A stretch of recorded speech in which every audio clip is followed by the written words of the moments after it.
Hello everyone, स्वागत है आप सभी का आज के इस नए सेशन में जिसमें हम आरआरबी एनटीपीसी एग्जाम में 7 अगस्त से लेकर 22 अगस्त के बीच जो भी करंट अफेयर के क्वेश्चन आपसे पूछे गए हैं उन सब का एक हम लोग ब्रीफ एनालिसिस करने वाले हैं। तो रोजाना आपके एंड से मुझे जितने भी क्वेश्चन करंट अफेयर के प्राप्त हो पाए हैं उन सब का मैं एक शॉर्ट एनालिसिस वीडियो लेकर आप सभी के लिए आया हूँ। ठीक है, इससे हम ये देखेंगे कि आपसे कौन से क्वेश्चन करंट अफेयर के पूछे गए हैं ताकि आप उन पोर्शन को और अच्छे से तैयार कर सकें। इस वीडियो के लास्ट में इसका पीडीएफ आप हमारे Telegram channel study with Ankit Singh से डाउनलोड कर सकते हैं, जिसका लिंक डिस्क्रिप्शन बॉक्स में दिया हुआ है। तो चलिए स्टार्ट करते हैं आज का सेशन। आज का हमारा पहला क्वेश्चन है, विश्व प्रेस स्वतंत्रता सूचकांक 2025 में भारत की रैंकिंग क्या रही। ठीक है, यानी वर्ल्ड प्रेस फ्रीडम इंडेक्स में भारत की रैंकिंग 191वीं रही। ठीक है, यानी 151 नंबर की रही। 2025 में रिपोर्टर्स विदाउट बॉर्डर्स द्वारा प्रकाशित वर्ल्ड प्रेस फ्रीडम इंडेक्स के अनुसार भारत 180 देशों में से 191वें रैंक पर रहा। ठीक है, यह रैंक पिछले साल यानी 2024 में 159 नंबर था। यानी 2025 में 2024 के कंपैरिजन सुधार पाया गया है।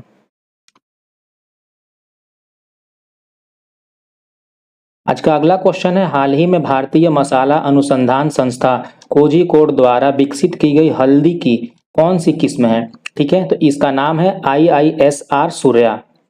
जो हल्दी है उसका नाम IISR सूर्या है। यह भारतीय मसाला अनुसंधान संस्था कोझिकोड द्वारा विकसित किया गया है। अगला क्वेश्चन है, भारत और रूस के बीच कौन सा द्विपक्षीय सैन्य अभ्यास होता है। तो ये होता है इंद्र नाम का। ठीक है, यह एक द्विपक्षीय सैन्य अभ्यास है जो भारत और रूस के बीच आयोजित होता है। यह अभ्यास वर्ष 2003 में शुरू हुआ था और तब से नियमित रूप से आयोजित किया जाता है। 2025 में इसका 14वां संस्करण था। यह अभ्यास 28 मार्च से 2 अप्रैल 2025 तक 2 चरणों में आयोजित किया गया था। पहला फेज था हार्बर फेज जो कि चेन्नई में आयोजित हुआ था और दूसरा था समुद्री चरण जो कि बंगाल की खाड़ी में आयोजित हुआ था। नेक्स्ट क्वेश्चन है, 2025 संयुक्त राष्ट्र महासागर सम्मेलन कब और कहां आयोजित किया गया था। तो ये आयोजित किया गया था 9 से 13 जून 2025 के बीच फ्रांस के एक शहर नीस में। ठीक है, इसका थीम था acceleration action and mobilising all actors to conserve and sustainably use the ocean. यानी महासागरों के संरक्षण और सतत उपयोग हेतु कार्यवाही में तेजी लाना और सभी हितधारकों को संगठित करना। ठीक है, अगला क्वेश्चन है, श्री मिरियाल अपराव को मरणोपरांत 2025 में पद्मश्री पुरस्कार प्रदान किया गया था। वह किस राज्य से संबंधित है। तो ये आंध्र प्रदेश से संबंधित है। ठीक है, उन्हें बुर्कथा जो तेलुगु संस्कृत की एक पारंपरिक मौखिक कथा कला है, इसमें उनके असाधारण योगदान के लिए मरणोपरांत पद्मश्री पुरस्कार से सम्मानित किया गया है। अगला क्वेश्चन है, विशेष ओलंपिक विश्व शीतकालीन खेल 2025 में भारत के कुल कितने पदक जीते। ठीक है, तो कुल 33 पदक जीते गए हैं जिसमें 8 स्वर्ण हैं, 18 रजत हैं और 7 कांस्य हैं। ठीक है, यह खेल 8 से 15 मार्च 2025 तक ट्यूरिन इटली में आयोजित हुआ था। नेक्स्ट क्वेश्चन है, हाल ही में भारत ने किस वैश्विक संगठन की अध्यक्षता जीतकर ऐतिहासिक उपलब्धि प्राप्त की है। तो ये है IIAS की। इसका फुल फॉर्म क्या है, international institute of administrative sciences. इसकी अध्यक्षता भारत को मिली है। ठीक है, भारत ने अंतर्राष्ट्रीय प्रशासनिक विज्ञान संस्था की 2025 से 2028 की अध्यक्षता के लिए एक ऐतिहासिक जीत हासिल की है। यह पहला अवसर है जब भारत ने इस वैश्विक संस्था की अध्यक्षता प्राप्त की है और साथ ही यह भी पहली बार है कि संस्था ने 100 वर्षों के इतिहास में अध्यक्ष का चुनाव मतदान प्रक्रिया के माध्यम से किया गया है। बात करें IIAS का, तो यह एक वैश्विक महासंघ है जिसमें कुल 31 राष्ट्र हैं, 20 राष्ट्रीय अनुभाग हैं, 15 एकेडमिक अनुसंधान केंद्र शामिल हैं और इसका उद्देश्य है लोक प्रशासन पर वैज्ञानिक अनुसंधान को बढ़ावा देना। इसकी स्थापना वर्ष 1930 में हुई थी। अगला क्वेश्चन है, न्यूयॉर्क के लिंकन सेंटर में हाल ही में किसने भारतीय संस्कृति का एक भव्य उत्सव प्रस्तुत किया है। तो ये किया गया है नीता अंबानी के द्वारा। अगला क्वेश्चन है, हाल ही में भारत में CAR टी सेल थेरेपी किसकी संस्था ने मिलकर विकसित किया है? तो ये IIT Bombay, Tata memorial centre और इम्यूनो एसीटी के द्वारा ये विकसित किया गया है। ठीक है, बात करें CAR टी सेल की, तो यह थेरेपी बी सेल ल्यूकेमिया और बी सेल लिम्फोमा जैसे रक्त कैंसर के इलाज में प्रभावी पाई गई है। आज का अगला क्वेश्चन है, हाल ही में वक्फ संशोधन अधिनियम 2025 किस अधिनियम को निरस्त करता है?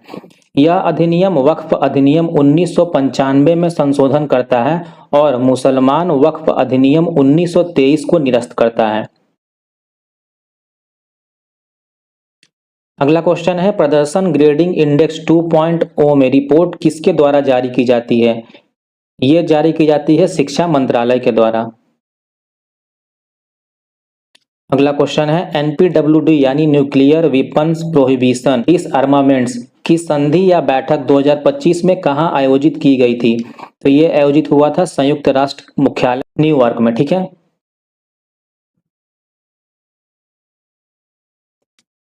अगला क्वेश्चन है, पेरिस में आयोजित AI एक्शन शिखर सम्मेलन 2025 की अध्यक्षता किसने की थी? तो इस सम्मेलन की अध्यक्षता फ्रांस के राष्ट्रपति इमैनुअल मैक्रोन और भारत के प्रधानमंत्री नरेंद्र मोदी के द्वारा संयुक्त रूप से किया गया था। अगला क्वेश्चन पूछा गया था, 2025 में T20 क्रिकेट में 9000 रन का आंकड़ा किस भारतीय बल्लेबाज ने पार किया है? तो ये पार किया है विराट कोहली ने। विराट कोहली ने 2025 में रॉयल चैलेंजर बेंगलुरु के लिए सभी T20 मैचों में, इसमें IPL और चैंपियंस लीग T20 शामिल है, दोनों में मिलकर 9000 रन का आंकड़ा पार कर लिया है। अगला क्वेश्चन है, 2025 पद्मश्री विजेता अरुणोदय शाह किस राज्य से संबंधित हैं? तो ये संबंधित है त्रिपुरा से। नेक्स्ट क्वेश्चन है, मई 2025 में भारत के मुख्य न्यायाधीश कौन बने थे? ये बने थे BR गवई। इन्होंने 14 मई 2025 को 52वें चीफ जस्टिस ऑफ इंडिया के रूप में पदभार संभाला है। लॉरियस अवार्ड प्राप्त करने वाले सिमोन बाइल्स किस खेल से संबंधित हैं? ये संबंधित है जिम्नास्टिक्स से और ये एक अमेरिकी जिम्नास्ट हैं। नेक्स्ट क्वेश्चन है, 30 मई 2025 को सुप्रीम कोर्ट में कितने नए न्यायाधीशों की नियुक्ति की गई है? यह किया गया है 3 नए न्यायाधीशों की नियुक्ति। ठीक है, 30 मई 2025 को राष्ट्रपति द्वारा 3 नए न्यायाधीशों यानी न्यायमूर्ति NC अंजरिया, विजय बिश्नोई और AS चांदुरकर को सुप्रीम कोर्ट में नियुक्त किया गया है। ठीक है, इन न्यायाधीशों ने संयुक्त रूप से शपथ ग्रहण की। इसमें सुप्रीम कोर्ट की पूर्ण स्वीकृति संख्या जो 34 होती है वो पूरी हो गई है। अगला क्वेश्चन है, नेशनल सोलर मिशन राष्ट्रीय सौर मिशन वर्ष 2010 में शुरू किया गया था। इसका मुख्य उद्देश्य भारत में सौर ऊर्जा के उपयोग को बढ़ावा देना और नवीकरणीय ऊर्जा यानी रिन्यूएबल एनर्जी के क्षेत्र में भारत को वैश्विक नेता बनाना है। राष्ट्रीय सौर मिशन को जवाहरलाल नेहरू राष्ट्रीय सौर मिशन भी कहा जाता है। इसे 2010 में भारत सरकार ने अपने राष्ट्रीय कार्य योजना जलवायु परिवर्तन के हिस्से के रूप में शुरू किया था। अगला क्वेश्चन है, 2025 में कितने व्यक्तियों को पद्म पुरस्कार से सम्मानित किया गया है? तो ये किया गया है टोटल 139 लोगों को। ठीक है, जिसमें 7 पद्म विभूषण, 19 पद्म भूषण और 113 पद्मश्री अवार्ड शामिल हैं। इसमें बात करें तो 13 लोगों को मरणोपरांत यह पुरस्कार दिया गया है और 10 विदेशी यानी NRI और 23 महिलाएं इसमें शामिल हैं। अगला क्वेश्चन है, हाल ही में ब्रिक्स का नया सदस्य देश कौन बना है? तो ये बना है इंडोनेशिया और कब बना है? 6 जनवरी 2025 को। अगला क्वेश्चन है, 19वें प्रवासी भारतीय दिवस 2025 का आयोजन कहाँ किया गया था? तो यह आयोजन 8 से 10 जनवरी 2025 तक भुवनेश्वर उड़ीसा में किया गया था। हमारा अगला क्वेश्चन है, प्रधानमंत्री कार्यालय पर आधारित पुस्तक PMO prime minister office through the years के लेखक कौन है? तो ये है हिमांशु रॉय। अगला क्वेश्चन है, इसरो के 101वां मिशन का नाम क्या है जो विफल हुआ था? तो भारत के अंतरिक्ष अनुसंधान संगठन इसरो का 101वां मिशन PSLV C61 था, जिसमें EOS-09 उपग्रह को पृथ्वी अवलोकन के लिए लॉन्च किया गया था। यह मिशन 18 मई 2025 को श्रीहरिकोटा के सतीश धवन अंतरिक्ष केंद्र से सुबह 5:59 पर लॉन्च किया गया था। हालांकि पहले 2 चरणों में प्रदर्शन सामान्य रहा, लेकिन तीसरे चरण में तकनीकी गड़बड़ी के कारण मिशन विफल हो गया था। अगला क्वेश्चन है, भारतीय मौसम पूर्वानुमान प्रणाली में मौजूद रिजोल्यूशन क्षमता कितनी है? तो ये है 6 किलोमीटर। भारत सरकार ने 26 मई 2025 को भारत पूर्वानुमान प्रणाली का शुभारंभ किया, जो दुनिया के सबसे उच्च रिजोल्यूशन मौसम पूर्वानुमान प्रणाली है। यह प्रणाली में मौसम पूर्वानुमान की रिजोल्यूशन क्षमता 6 किलोमीटर है, जो पहले 12 किलोमीटर की थी। ठीक है, यह उन्नति भारतीय मौसम विभाग और भारतीय उष्णकटिबंधीय मौसम विज्ञान संस्था पुणे द्वारा संयुक्त रूप से विकसित किया गया है। इस नए प्रणाली के माध्यम से अब हर गांव तक सटीक और स्थान विशिष्ट मौसम पूर्वानुमान पहुंचाया जा सकता है, जिससे कृषि, आपदा प्रबंधन और परिवहन जैसे क्षेत्रों में बेहतर तैयारी संभव हो सकेगी। अगला क्वेश्चन है, दिल्ली में हाल ही में साइबर अपराध से जागरूकता बढ़ाने के लिए किस संस्था ने साइबर सेफ दिल्ली अभियान शुरू किया है? तो यह अभियान भारतीय सूचना एवं अनुप्रयोग अनुसंधान, जिसको 14C के नाम से जाना जाता है, और दिल्ली पुलिस की IFSO यूनिट के सहयोग से ये चलाया गया है।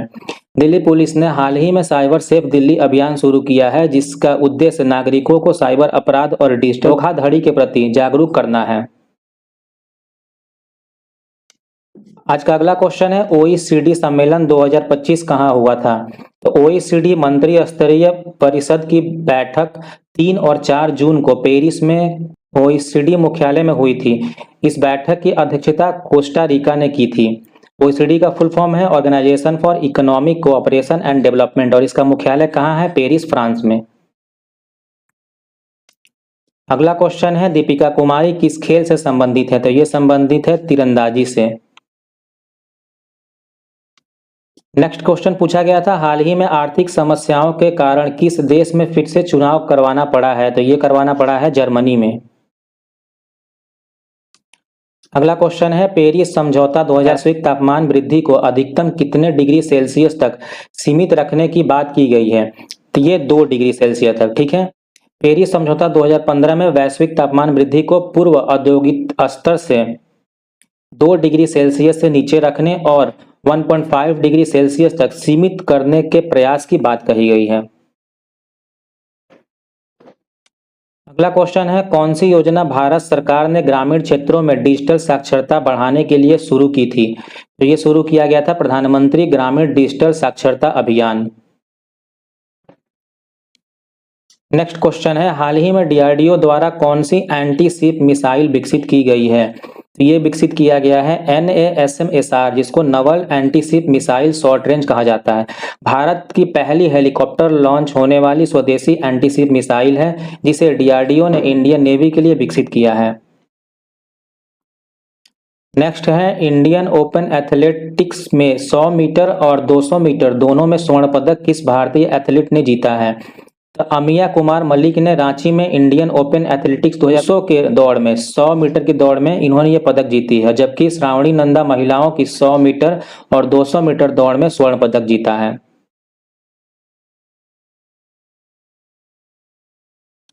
अगला क्वेश्चन है, दीनदयाल उपाध्याय ग्रामीण कौशल विकास योजना के अंतर्गत लाभार्थी की आयु सीमा क्या है? तो इस योजना के अंतर्गत लाभार्थी न्यूनतम आयु सीमा 15 वर्ष है और अधिकतम 35 वर्ष निर्धारित की गई है।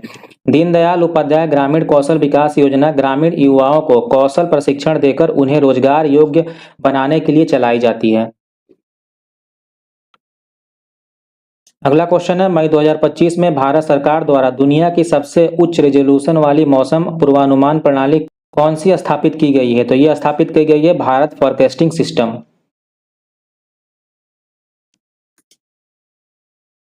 अगला क्वेश्चन है, वरुण एक्सरसाइज किन 2 देशों के मध्य होता है? तो ये होता है भारत और फ्रांस के बीच।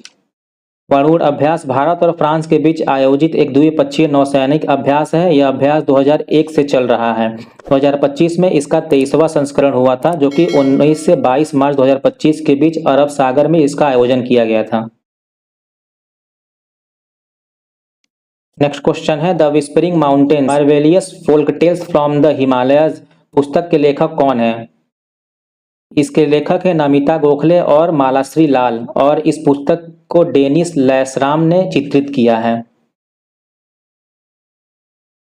अगला क्वेश्चन है 3 मार्च 2025 को कौन सा दिवस मनाया गया था और उसकी थीम क्या थी? मनाया गया था विश्व वन्यजीव दिवस। इसका थीम था वन्यजीव संरक्षण, वित्त, लोगों और पृथ्वी में निवेश। और दूसरा मनाया गया था विश्व श्रवण दिवस, ठीक है, और इसकी थीम थी सभी के लिए कान और श्रवण देखभाल थी। अगला क्वेश्चन है विश्व सतत विकास शिखर सम्मेलन 2025 का आयोजन किसने किया था? तो ये किया गया था टेरी के द्वारा, ठीक है। और टेरी का फुल फॉर्म क्या है? The energy and resource institute. इसका 24वां संस्करण का आयोजन नई दिल्ली में 5 से 7 मार्च 2025 तक हुआ था। यह सम्मेलन सतत विकास और जलवायु समाधानों में साझेदारी को गति देने पर केंद्रित था। अगला क्वेश्चन है प्रचंड प्रहार युद्ध अभ्यास 2025 कहाँ आयोजित किया गया था? तो ये आयोजित किया गया था अरुणाचल प्रदेश में। यह अभ्यास 25 से 27 मार्च 2025 तक आयोजित किया गया था और इसमें भारतीय सेना, वायुसेना और नौसेना तीनों ने भाग लिया था। यह एक त्रिसेवा एकीकृत बहु डोमेन युद्ध अभ्यास था और इसका संचालन पूर्वी सेना कमान के अंतर्गत किया गया था।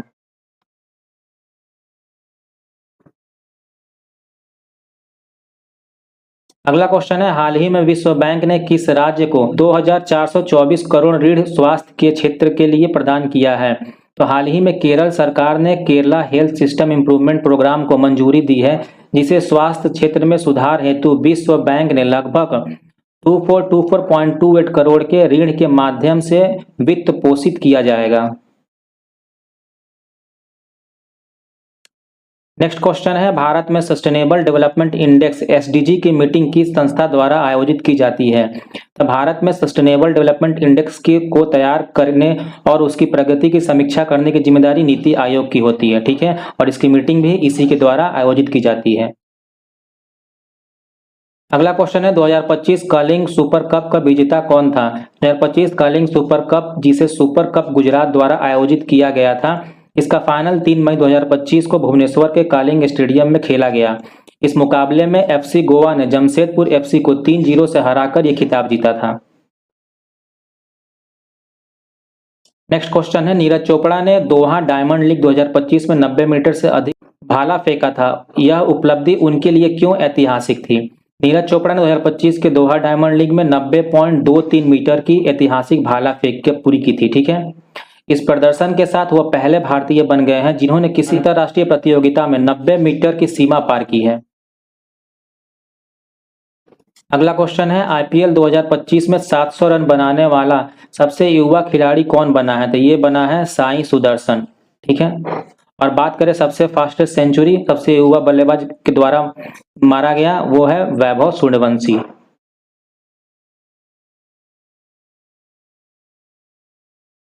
अगला क्वेश्चन है दिल्ली विधानसभा चुनाव 2025 में बीजेपी को कितनी सीटें मिली?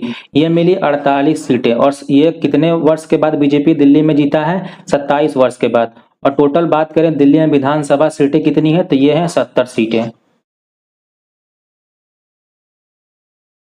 अगला क्वेश्चन है 2024 में बिलियर्ड्स चैंपियनशिप का पुरुषों का खिताब किसने जीता है? ये जीता गया है पंकज अडवाणी के द्वारा। पंकज अडवाणी ने कतर के दोहा में आईबीएसएफ विश्व बिलियर्ड्स चैंपियनशिप में अपना 28वां विश्व खिताब जीता।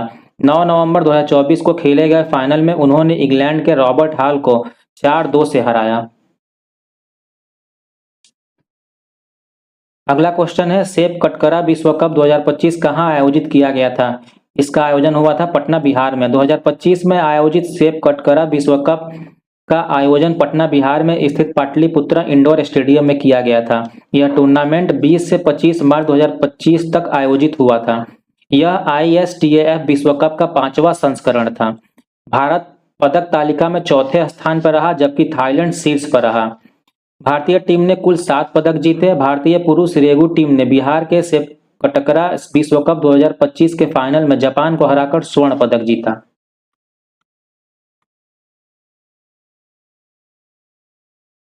हाल ही में किस देश ने बीओबीपी आईजीओ की अध्यक्षता संभाली है? तो ये संभाला गया है भारत के द्वारा। और इसका फुल फॉर्म क्या है? Bay of Bengal inter governmental organisation, Bengal की खाड़ी कार्यक्रम अंतर सरकारी संगठन, एक क्षेत्रीय मत्स्य पालन निकाय है जो 2003 में स्थापित किया गया था। अगला क्वेश्चन है, इसरो के 100वें मिशन का प्रक्षेपण किस लॉन्चर से किया गया था? तो ये किया गया था GSLV F-15 से। यह मिशन 29 जनवरी 2025 को सतीश धवन स्पेस सेंटर श्रीहरिकोटा से प्रक्षेपित हुआ था। ठीक है, यह लॉन्चर में NVS-02 नामक नेविगेशन सैटेलाइट को भू स्थित ट्रांसफर ऑर्बिट यानी GTO में स्थापित किया गया था। अगला क्वेश्चन है, ऑपरेशन सिंदूर के तहत पाकिस्तानी मिसाइल को रोकने के लिए कौन सा सिस्टम लगाया गया था? ये लगाया गया था S-400 air defence missile system. अगला क्वेश्चन है, यशोदा स्कीम का मुख्य उद्देश्य क्या है? तो यशोदा स्कीम का उद्देश्य गर्भवती महिलाओं और नवजात शिशुओं के लिए एक महत्वपूर्ण स्वास्थ्य सेवाएं सुनिश्चित करना है। इसके तहत गर्भवती महिलाओं को अस्पताल में सुरक्षित प्रसव, आवश्यक जांच और नवजात शिशुओं के टीकाकरण तथा स्वास्थ्य सुविधाएं प्रदान की जाती हैं। नेक्स्ट क्वेश्चन है, भारत के 52वें मुख्य न्यायाधीश कौन है? तो ये है न्यायमूर्ति भूषण रामकृष्ण गवई। ठीक है, और इनसे पहले कौन थे? संजीव खन्ना। अगला क्वेश्चन है, वर्ल्ड आफ्टर गाजा किताब किसने लिखी है? तो ये लिखा गया है पंकज मिश्रा के द्वारा। नेक्स्ट क्वेश्चन है, ई पासपोर्ट शुरू करने का उद्देश्य क्या है? तो ई पासपोर्ट शुरू करने का मुख्य उद्देश्य था सुरक्षा और पहचान को मजबूत करना। इसमें पासपोर्ट के अंदर एक RFID चिप लगी होती है जो धारक की बायोमेट्रिक जानकारी जैसे फिंगरप्रिंट और चेहरे की पहचान को सुरक्षित रूप से संग्रहित करती है। इससे पासपोर्ट धोखाधड़ी को रोकने में मदद मिलता है और अंतर्राष्ट्रीय सीमा पार करते समय पहचान सत्यापन तेज और अधिक सुरक्षित होता है। इसके अलावा यह इमिग्रेशन प्रक्रिया को आसान और तेज बनाता है। अगला क्वेश्चन है, DGPIN से कौन संबंधित है? तो DGPIN यानी digital postal index number Bharat डाक सेवा द्वारा विकसित किया गया है, जिसमें IIT हैदराबाद और राष्ट्रीय रिमोट सेंसिंग सेंटर जो कि भारतीय अंतरिक्ष अनुसंधान संगठन का हिस्सा है, इसके सहयोग से इसको बनाया गया है। DGPIN एक डिजिटल पता प्रणाली है जो प्रत्येक 4x4 मीटर के क्षेत्र को एक 10 अक्षरीय अल्फान्यूमेरिक कोड के द्वारा दर्शाती है, जिससे स्थान का सटीक पहचान संभव होता है। अगला क्वेश्चन है, नोमैडिक एलिफेंट एक्सरसाइज 2025 कहाँ आयोजित की गई थी? तो ये इसका आयोजन उलान बतारा मंगोलिया में किया गया था। नोमैडिक एलिफेंट एक्सरसाइज 2025 की 17वीं संस्करण उलान बतारा मंगोलिया में आयोजित की गई थी। यह भारत और मंगोलिया के बीच वार्षिक द्विपक्षीय सैन्य अभ्यास है जो दोनों देशों के सेना के बीच सहयोग, इंटर ऑपरेटिबिलिटी और ऑपरेशनल तालमेल को मजबूत करने के उद्देश्य से किया जाता है। अगला क्वेश्चन पूछा गया था 2025 में राइटर्स एसोसिएशन द्वारा फुटबॉलर ऑफ द ईयर पुरस्कार किसे मिला है? तो ये दिया गया है मोहम्मद सलाह को। नेक्स्ट क्वेश्चन है, अंतर्राष्ट्रीय क्रिकेट परिषद ICC से किसने अपनी सदस्यता वापस ले ली है? तो ये ले लिया है अफगानिस्तान ने। अफगानिस्तान ने महिलाओं के साथ होने वाले उत्पीड़न के विरुद्ध में ICC के एक दिवसीय क्रिकेट मैचों से अपनी सदस्यता वापस ले ली है। अगला क्वेश्चन पूछा गया था, करप्शन परसेप्शंस इंडेक्स 2025 किस संस्था द्वारा जारी किया गया था? ये जारी किया गया था ट्रांसपेरेंसी इंटरनेशनल के द्वारा और इंडिया का रैंक 96वां था 180 देशों में से। नेक्स्ट क्वेश्चन है, 2025 में विश्व की सबसे छोटी सेमीकंडक्टर चिप विकसित करने का प्रस्ताव किस संस्था ने रखा है? तो ये रखा है Indian institute of sciences Bangalore के द्वारा। ठीक है, और इसमें कितनी छोटी सेमीकंडक्टर की बात की गई है? एंगस्ट्रॉम में। ठीक है, 10⁻⁻10 मीटर की बात की गई है। अगला क्वेश्चन है, महिला कबड्डी विश्व कप 2025 का आयोजन भारत के किस शहर में किया गया था? यह किया गया था राजगीर, बिहार में। नेक्स्ट है, वक्फ एक्ट 2025 के तहत हाईकोर्ट में अपील करने की समय सीमा क्या है? तो ये है 90 दिन। यानी वक्फ एक्ट 2025 के तहत वक्फ ट्रिब्यूनल के फैसले के खिलाफ हाईकोर्ट में अपील करने की समय सीमा 90 दिन है। नेक्स्ट है, 2025 में AIFF द्वारा सर्वश्रेष्ठ फुटबॉल खिलाड़ी के रूप में किसे चुना गया है? तो ये चुना गया है सुभाशिष बोस को। अगला क्वेश्चन है, दिल्ली सरकार द्वारा कितने खेलो इंडिया केंद्र स्थापित किए गए हैं? तो ये स्थापित किए गए हैं 6। नेक्स्ट है, डीआरडीओ द्वारा विकसित स्क्रैमजेट इंजन में स्क्रैमजेट कंबस्शन ने 1000 सेकंड से अधिक सुपरसोनिक दहन कहाँ प्राप्त किया है? तो ये प्राप्त किया है स्क्रैमजेट कनेक्ट टेस्ट फैसिलिटी, जो कि हैदराबाद में स्थित है। आज का आखिरी क्वेश्चन है, गूगल बीम क्या है? तो गूगल बीम एक AI powered 3D video calling platform है जो वीडियो कॉलिंग को एक नई परिभाषा देता है। यह तकनीक 2D वीडियो स्ट्रीम्स को वास्तविक और इमर्सिव 3D में बदल देती है, जिससे ऐसा लगता है मानो सामने वाला व्यक्ति आपके सामने बैठा हो, और इस तकनीक के लिए कोई विशेष हैंडसेट या ग्लासेस की आवश्यकता नहीं होती है। तो ये था आज का हमारा सेशन। अगर आपको अच्छा लगा हो तो प्लीज़ अपने दोस्तों के साथ भी इसको शेयर करें, और चैनल पर नए हैं तो चैनल को सब्सक्राइब कर लें, क्योंकि हम रोजाना ऐसे एनालिसिस आपके लिए लेकर आया करते हैं। चलिए फिर कल मिलते हैं एक नए एनालिसिस सेशन में, तब तक के लिए टेक केयर, बाय बाय।